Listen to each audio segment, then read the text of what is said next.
I figure skated for 10 years competitively. It's part of who I am, and it's a large part of my childhood. It is my entire childhood. It was a very good part of my life, but it was also the most difficult part of my life. And it's because of those difficulties I've refrained from talking too much about skating with you guys, besides just the good stuff. There's a lot of bad stuff. There's a lot of things that were not good. My mom's probably the only person that really knows most of this stuff. And I'd also like to state that I love figure skating. There's so many things that make it the absolute joy of my existence. But as with all wonderful things, there's a lot of corruption. There are a lot of things that suck. Let's start off with something easy. Feet. You're gonna have deformed feet, but you can skate well. So I will never show my feet on camera. And that's not to save myself embarrassment, that is for you guys. You don't need to see my feet. And I don't skate as much nowadays. Part of that's down to the fact that there's not an ice rink that's close to me. And the other part of that is I'm not doing it competitively anymore. There's not really a need for me. Oh, these look dirty. These look used. These are some used skates. So here's an ice skate. Yeah. You put these on after you skate to collect any moisture on your blade that's still there. This is the toe pick on my ice skate. You actually have two edges on the blade that you use for skating, and you can go between the two edges. It's really fun, you should try it.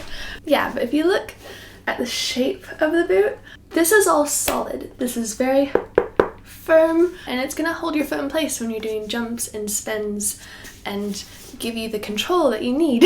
But since it's putting pressure on both sides of your foot, it's gonna squish your toes together, and eventually your toes are gonna form that shape rather than a foot shape where your toes go out a bit that way.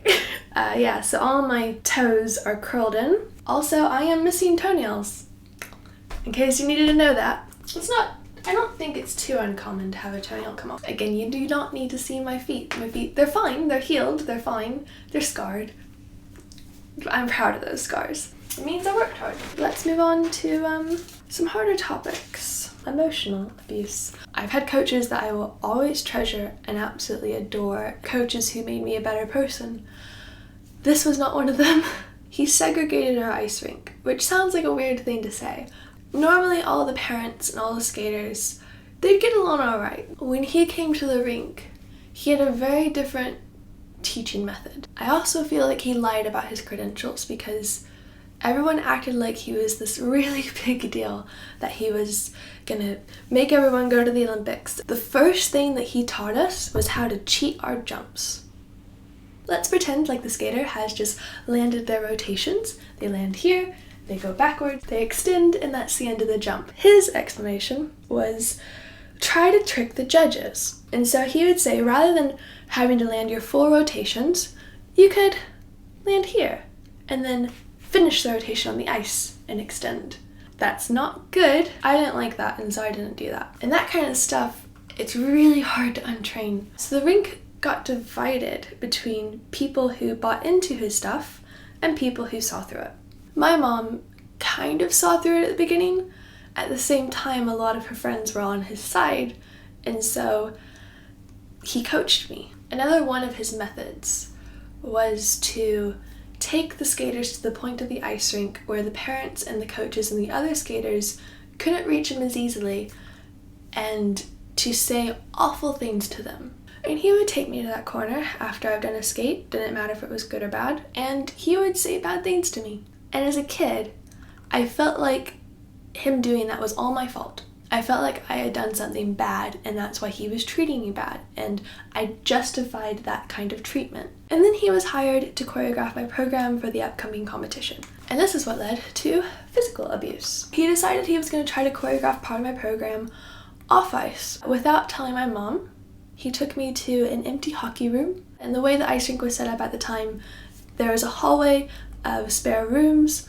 The front section were the figure skating rooms, there was a curtain, and then the back rooms down that hallway were the hockey rooms. Figure skaters did not go to the hockey rooms. And so when my mom was looking for me and could not find me, it was because I was in the hockey room and he intentionally made it that way. And the off-ice started okay. It started out alright. And then he got aggressive, and then he hit me. And then I went to my mom and she was yelling at me. She was furious. She was so furious that she couldn't find me. And I felt like I had done something wrong. So when she asked me if he had done anything, I said no. I said no, it was fine. He just taught me choreography. And then a week or two later, he sent me to competition with an unfinished program. And I had to make up the last half of it. But remember, this man is horrible. After the competition was over, he sent my mom an invoice for $400 for the honor of having him choreograph it, even though the lessons we've been paying him for were choreography lessons. I feel like parents should have realized this guy was horrible a lot sooner, because one of the incentives that he used to do for if we did a certain move one week or if we did a good job, he would give us DVDs. We could have any movie that we wanted, and it was just given to us on this ripped off disc. So he was giving us illegal movies that he had downloaded from the web.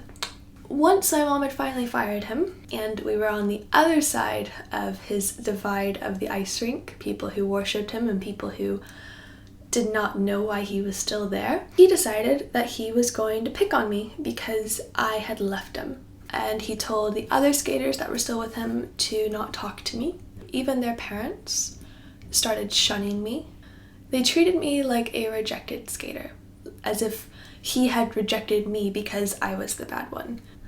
Next topic, anorexia. I am not anorexic.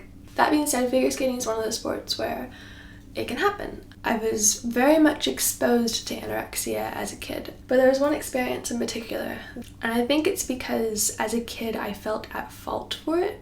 I was very good friends with her, and we agreed to do a duet together, and I remember the moment it started because we were in the changing rooms together and we were both getting into our unitard costumes, and once I got dressed, she kind of stopped and stared at me and then made several comments about how thin I looked. They weren't nice comments. They were very resentful comments. I left that conversation feeling confused and feeling like I had done something wrong. And about a week or two later, her whole routine changed. And I watched her as her workouts got more and more intense. She started to do jump roping to warm up before her skating session. And she would jump rope until her body was physically crying and she herself was not realizing that she was crying. No one really wanted to see what was happening, and it wasn't until the day that her heart stopped and she had to go to the hospital that people realized they should be listening. The scary thing is sometimes coaches and parents encourage anorexia with figure skating. They get after skaters for having like a candy bar after skating for 4 hours. Are you kidding me? They need a candy bar. Coach always knows best. I got to a point in figure skating where I realized I was not having fun going to the competitions. Getting to the competition and all of the time and energy and money and frustration, I didn't personally like it. Some people do, and that's fine. And also, as I got older, you have the thoughts of, where is this going? What am I trying to accomplish? And I realized I wanted to accomplish more in school. I wanted to be valedictorian, and I wanted to use skating more as my fun outlet rather than my extra stress that I couldn't handle during the day. That was my personal preference. I wanted to do it for fun. My coaches did not like that. They wanted me to be a successful skater, and I couldn't care less. I didn't see skating as the focal point of my life anymore. It wasn't going to be the focal point. I had other things I wanted to do, and I'm happy with my choices. They were my choices. But before I got to that point, I had to go through some rubbish situations. My parents always kind of use this as a bragging point, but figure skating, it did teach me discipline, and it did force me to grow up sooner than I think I should have.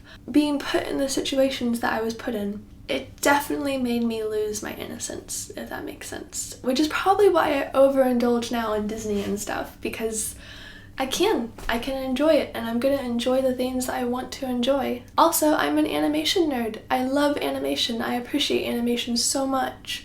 And lastly, skating's expensive. That's part of the reason I don't do it as much right now, is because it is very expensive. It also probably played into my decision to not be a serious skater, because I don't think my parents could afford it. It would have taken so much, and they had already given me so much, and so I didn't want to ask for more. So I've listed all of my bad elements from skating, but I still had fun.